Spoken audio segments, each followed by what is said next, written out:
Oh my god.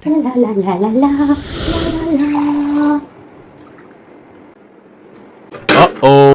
అమ్మా, అది మంచినీళ్ళు తాగిన గ్లాసే కదా, కాస్త కడిగి అవతల పెడితే సరిపోతుంది కదా. షింక్లో చూసావా ఎన్ని గిన్నెలు ఉన్నాయో? తాగిన గ్లాస్ కూడా షింక్లో పడేస్తే ఇన్ని అంట్లు అవుతాయి. ఏది ముందు పని పైన నేర్చుకో. అలాగే అత్తయ్య గారు. సరే దాన్ని కూడా ఇడ్లీ పెట్టు, నేను బయట వాకింగ్ చేసి పూలు కోసుకొని వచ్చి పూజ చేసుకున్న తర్వాత తింటా. ఓకే అత్తయ్య గారు. సరే నేను వాకింగ్కి వెళ్ళొస్తాను. Let's go.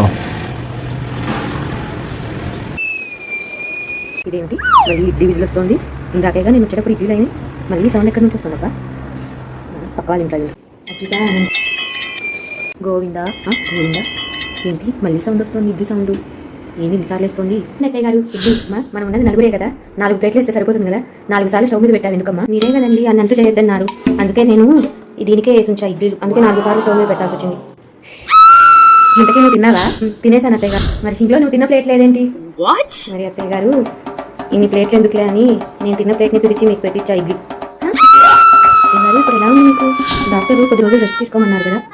నేను పని వైనంగా చేయమన్నానమ్మా, అంతేగాని నా పని సైనమే అయ్యేలాగా చేయమనలేదు. సరే కానీ కాస్త టీవీ పెట్టమ్మా, అదన్నా చూస్తాను. ఓకే అత్తయ్య గారు.